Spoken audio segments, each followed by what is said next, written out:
Hi everyone, welcome back to my channel. My name is Emily and today we are doing my July wrap-up. Before we dive in, I just wanted to first say thank you for all of the love that you're giving my most recent video, which was my August TBR and kind of the premiere of my new TBR game that I'm playing. I truly did not expect to have so many people that were also excited, and B, I've gained a bunch of new subscribers since posting that. So if you are new here, if this is the first video you're seeing after that one, welcome. I'm so happy you're here. Thank you so much for subscribing and being interested in what I have to say. I also tweeted about this, so if you're not following me on Twitter, you can find the link to that in my description box. But I hit 1,000 subscribers during quarantine, sort of like in the middle of everything, and I just didn't really feel like celebrating or doing anything like to acknowledge it publicly. For whatever reason, I did buy myself a new camera, so that was like a little celebration for me. I recently hit 1.2, which is like, you know, not necessarily like a significant subscriber count, but I do just want to celebrate and mark that. So I asked on Twitter what I should do, and Q&A was the winner. So if you have any questions you want to ask, you can leave them in the comments. Again, you can find me on Twitter as well if you'd like to ask me there. But if you want to leave those in the comments, I will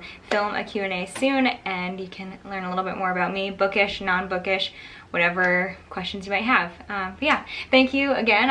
I'm so like in awe of all of it, and I'm just really so excited that you're also excited. And yeah, that's enough cheesiness. Like I said, today is about my July wrap-up. I read 8 books in the month of July, and it was kind of all over the place, to be completely honest, but overall, not a bad month. So without any further ado, let's just dive into all of the books. The first thing I read was The Guest List by Lucy Foley. This is a murder mystery thriller. This story is told from multiple POVs, all of people who are attending the wedding of reality TV star Will and online media guru Jules. And it's kind of like a whodunit murder mystery. The very first chapter is from the night of the wedding, and it's basically saying that like someone, it doesn't outright say someone's been murdered, but like that's the vibe you get pretty early on. We then flash back to the day before the wedding, and we sort of move up in the timeline from there. And like I said, we follow I think 6 different POVs, all different people who are somehow attending or in or related to the wedding. Now, I normally love a good multi-POV, I mean book in general, but especially thriller, but something about this was a little bit off for me personally. First, I don't know if this was intentional, but I found it pretty easy to guess like right off the bat who was murdered, so that never felt like a huge mystery to me. I don't know that that was meant to be like the reveal, but it did kind of make that discovery a little bit lackluster. And while I was surprised by how things turned out in the end, I almost felt like it was a little bit too much. I personally felt like there was one reveal or one plot twist too many. Like if it had stopped before the final one, I'm not gonna like say it because I want this to be spoiler free, but there was like one extra added layer that just felt like, I don't know, I found myself kind of rolling my eyes. For the most part, I really enjoyed the format, and I think I would have liked it to have been a little bit more fast-paced because I felt it did drag in some parts and I was a little bored by it at certain moments. Overall, it was fine. It was a solid 3 stars, and I'd read more from Lucy Foley in the future. I don't know if she has any books currently out. I don't think this was her debut. No, yeah, there's a couple others. So I would definitely try others. She has 4 other books, so I would definitely try more from her. This one just was fine for me. The next book I read, I listened to on audio, and it was Get a Life, Chloe Brown by Talia Hibbert, and this was narrated by Ajoa Ando. So this story follows Chloe Brown, who realizes that she's in a bit of a rut and comes up with a plan to get a life. Her first order of business is to move out of her family's home. However, given that chronically ill Chloe has a doting grandmother and sisters, she's never too far from the family, so she does come up with a list of other things that she can do to really live it up. She meets Redford Red Morgan, who is I think the superintendent or manager of her apartment complex, and she quickly realizes that he can maybe help her check off some of these to-do items. So with this story, we do get alternating chapters from both Chloe and Red. And all in all, I really felt like it was just such a delight. It's sort of a hate to love story, but it doesn't have any like toxic or aggressive or harmful aspects of the like hate part of the story. I think it's really just a matter of like they don't know each other yet and they both make like snap judgments. This book also has lots of representation. So Chloe is a plus size Black woman living with fibromyalgia, and that I believe is all own voices rep from the author. I mean, as a character, Chloe is incredibly engaging. She's kind of a geek.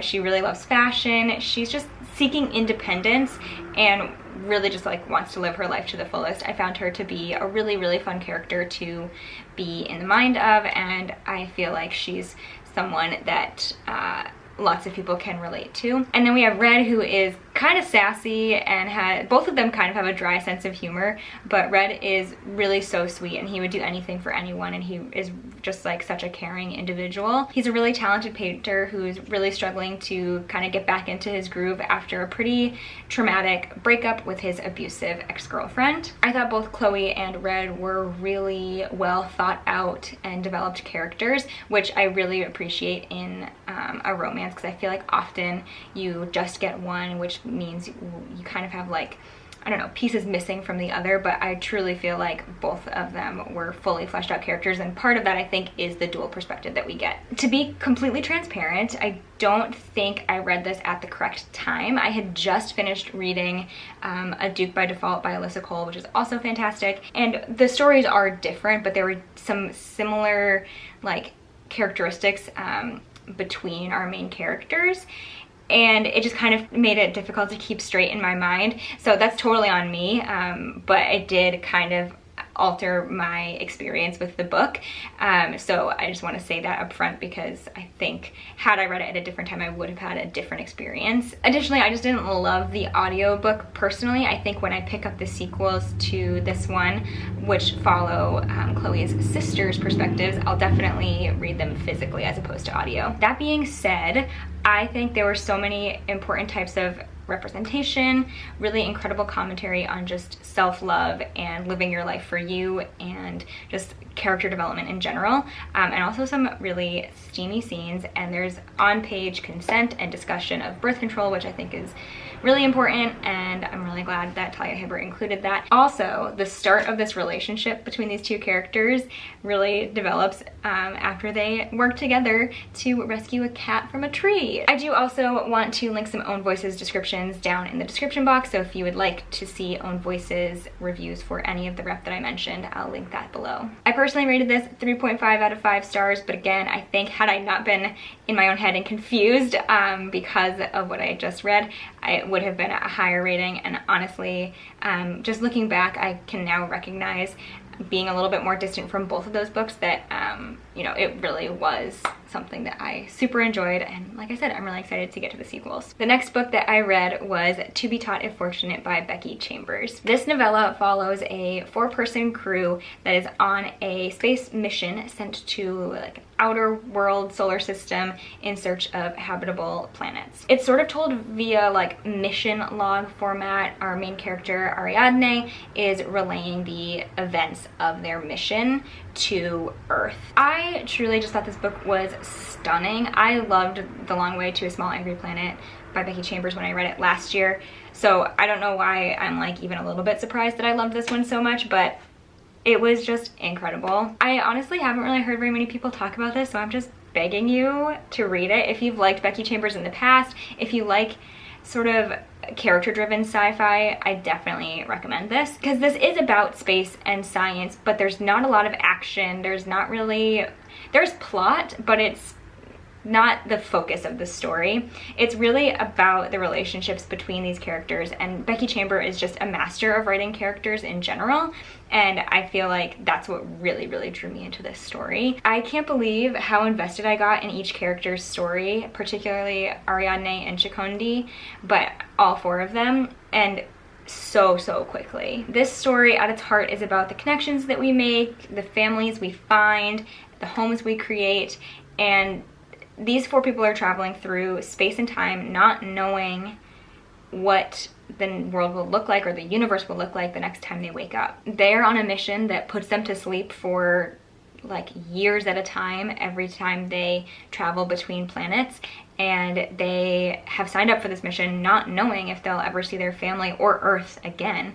And they really are, you know, just making that sacrifice in the name of research and discovery and science, and it's just like really expansive in that way. I talked about this in a recent vlog.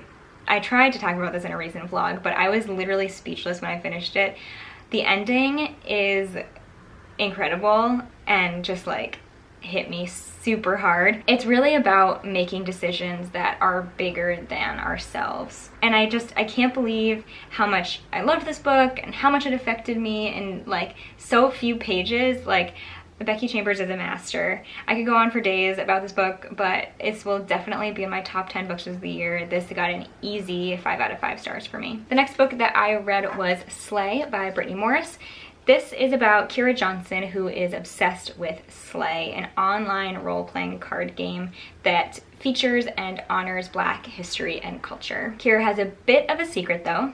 She's the game developer. So by day, she's attending Jefferson Academy, where she is one of like 4 Black students and assimilating to her private school culture. And then at night, she comes home and battles people, other Black people from all over the world using the magic that she has created. But then when a teen in Kansas City is murdered over a dispute in the game, Kira's character in the Slay universe is called to answer for what has happened, and she is worried that her secret is going to come out and she's going to have to talk about everything that's happened. So not only is this really a celebration of Black culture and history, but it, I think, provides a really important conversation about race and racism, because when the events unfold that bring this game to the spotlight, people start questioning whether Slay itself, by only allowing Black gamers to play, is racist. I found this to be thoroughly engaging, and I had a hard time putting it down. It's very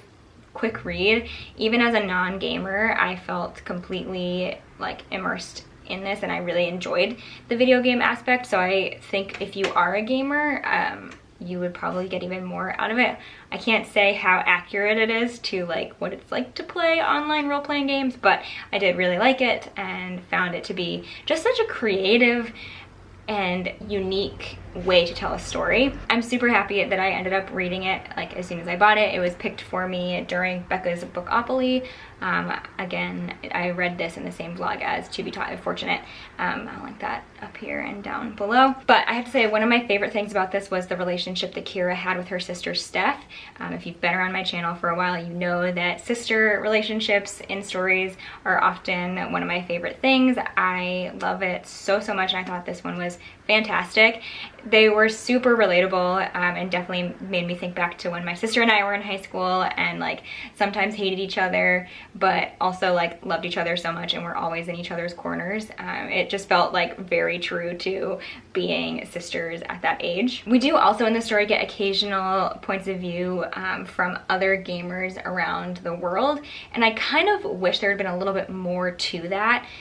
Typically with, I think, almost all of them, you only get one short chapter, and it is important and it is like part of the plot. Like there's a reason that they are there at that point, but we didn't get to know them beyond that, and I kind of wish we had. I liked the idea of that, but I felt the execution of it was a bit of a miss. Additionally, Kira's boyfriend is like a lot, and he's very passionate. He has a lot of beliefs and feelings, but he definitely is, you know, pretty manipulative and emotionally abusive towards Kira, so I would just note that going in. There's a lot that goes into this, but it was really good and I really enjoyed it. I gave it 4 stars, and I can't wait to read more from Brittany Morris in the future. The next book that I read was A Little Princess by Frances Hodgson Burnett. This is a middle grade classic about our main character Sarah, who is the only daughter of a young man who is living in India. When Sarah turns 7, her father decides to send her to a boarding school in London, and so she goes off to be kind of like the golden child there. She is definitely the wealthiest student, and also one of, if not the brightest of her classmates. When she unexpectedly gets the news that her father has died on her 11th birthday, she is then relegated to the attic. She's left without any money or any family, and she has to basically become a servant of the school and work for her keep. I honestly don't have a lot to say about this. I enjoyed it for the most part, but I was also kind of bored by it at some points. It's definitely not a plot-driven story. There's not a lot of plot that happens, and Sarah as a character definitely had me rolling my eyes at times. I mean, she is the smartest, she's the kindest, she just you know, has it all until she doesn't. But even when she does lose her family and her wealth, she's still really all about being kind and being generous, and she has this whole focus on imagination, which I really loved, and I thought that was really sort of whimsical, and I liked that aspect of the story a lot. I really loved this movie as a kid, but I haven't watched it in probably like 15 to 20 years, so I would like to watch it again and just see how I feel about it now. I have a feeling this will do better in movie format for me than book format. I'm happy to have finally read it. I ended up giving it 3.5 stars, and yeah, it definitely brought back good memories of the movie from when I was a kid. Next up, I read The Flatshare by Beth OLeary. After a pretty devastating breakup, Tiffy needs a new place to live immediately. However, the pickings are pretty slim, and when she finds a listing for an apartment that's a bit odd but less creepy and a lot more clean, she decides to take it. The ad listing is for a pretty atypical flat share. Tiffy will get the apartment in the evenings and on weekends, and Leon, who is a night nurse, will be there in like the typical like 9 to 5 hours. I was really intrigued by this premise and so hopeful that it would work for me, but it really just didn't. I will say, one of the things that I really appreciated was the nuanced discussion on coming out of an abusive relationship and just recognizing all the signs after the fact. Tiffy really relives this trauma that she's faced slowly, and it's really hard to read, but I do think it's an important thing to talk about and something that I don't really think read much of before. I really think that the character development and the support that Tiffy gets in this story are important, and it was definitely my favorite aspect of it. Just seeing that growth was really, I think, a standout trait of this book for me. However, so much of this was just not my cup of tea. First off, the writing was just weird. Tiffy's chapters are pretty typical, but then Leon's are written almost in like an inner monologue way where there's like not pronouns. Let me see if I can just like read an example. Phone rings as Dr. Patel is prescribing meds for Holly, little girl with leukemia. Bad timing, very bad timing. Dr. Patel not happy at interruption and makes her feelings clear. Seems to have forgotten that I too, as night nurse, should have gone home at 8 a.m. and yet I'm still here dealing with ill people and grouchy consultants like Dr. Patel. Just like weird writing style, and I never got used to it, and it just like really did not work for me. However, I enjoyed Leon as a character so much more than Tiffy. I just felt like Tiffy was kind of annoying, and like the author was trying too hard to make her like really quirky. I really just preferred reading about Leon and learning more about him. Tiffy just rubbed me the wrong way. Also, if it's not clear, this is a romance, and the two of them start to fall for each other when they leave post-it notes around the apartment. You know, it starts as like, oh, I made extra dinner, feel free to eat it, or whatever, and then it just sort of evolves into more and more, and they kind of start falling for each other through that. I didn't really understand the attraction or the romance. It never quite made sense to me. I will say I enjoyed the romance a lot more once they had officially met, and it kind of strayed away from the post-it storyline. At that point, it was definitely more enjoyable for me. Also, one of the other things that really threw me off was just the timeline felt weird, and this is super picky and I recognize that, but once I realized it, I like couldn't stop noticing inconsistencies and just like weird things like within it. There are occasional like pages here that note the change of months, but it's not every month. Like I think June is completely missing, as well as maybe 1 or 2 others, and just like the amount of pages is like totally off. Some were like 10 pages, some were 70, and there were just also points that the story was told through those notes, so they were like, you know, leaving notes back and forth, and there'd be like dozens of them, and yet like 4 days had passed or something, which just like didn't make sense based on like how often they can leave each other notes.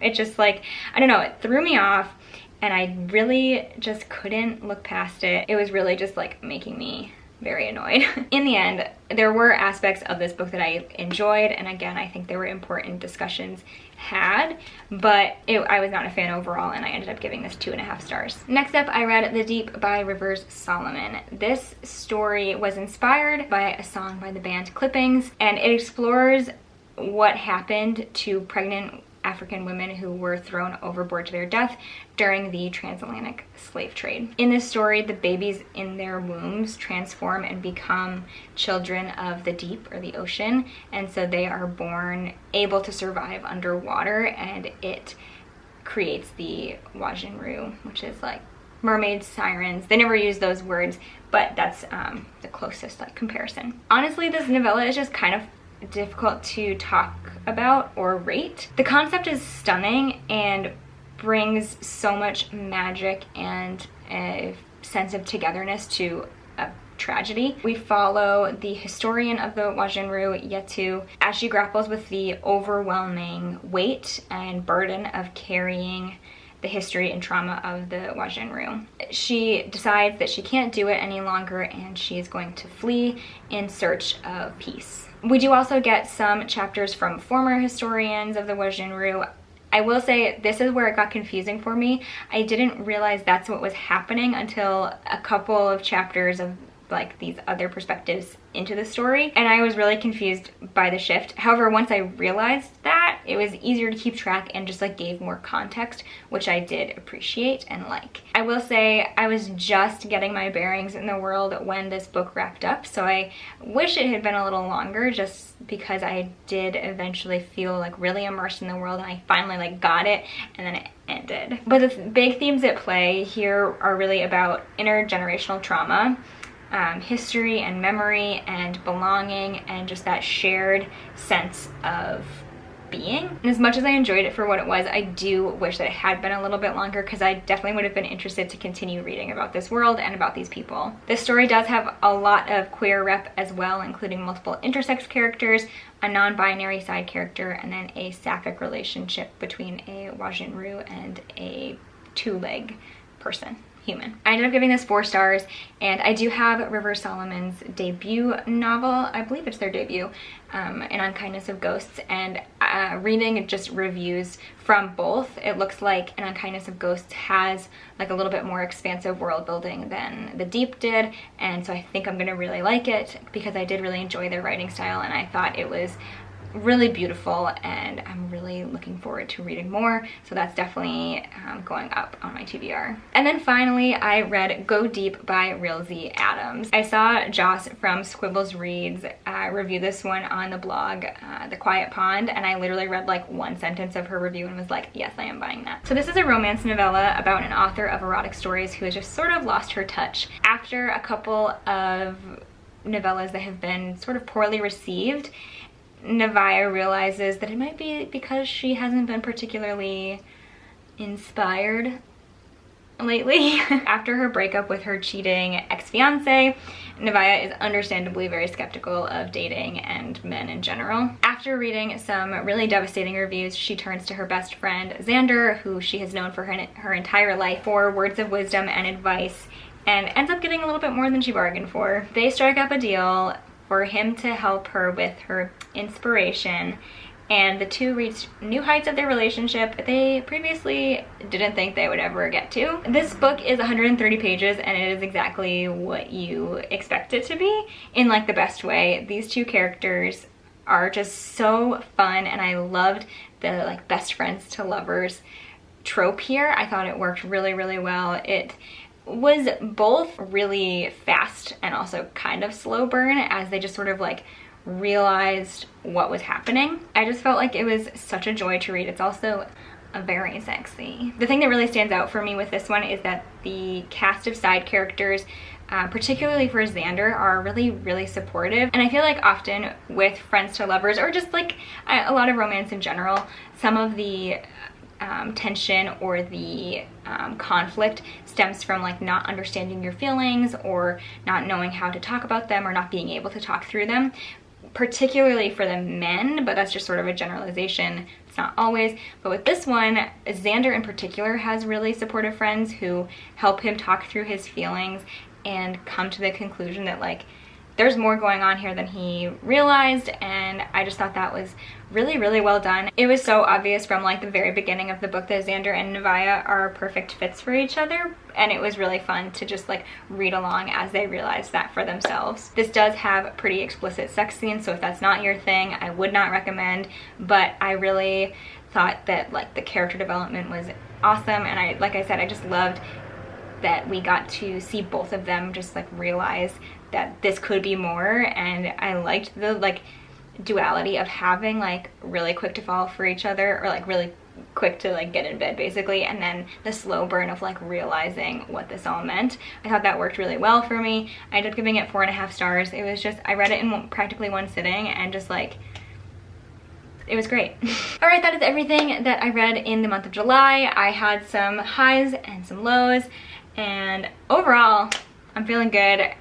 Also, I just want to mention, this is like the first time in a wrap-up that I've actually like fully written out reviews for all of the books prior to filming, because I am a bad book reviewer, but I am going to put them all up on Goodreads, and I'll link them below as well. I'm trying to be better about that, because I don't know, I just want to be able to refer back when someone asks me about a book that I've read, because often I'm like, yeah, I gave it 4 stars. But I don't know why. So anyway, if you've read any of these, if you want to chat about any of them, let me know in the comments. Also, don't forget to ask questions you want me to answer in a Q&A down below. I will be hopefully filming that in the next week or so. If you enjoyed this video, please give it a thumbs up and subscribe to my channel so you don't miss out on my next video. But until then, happy reading. Bye.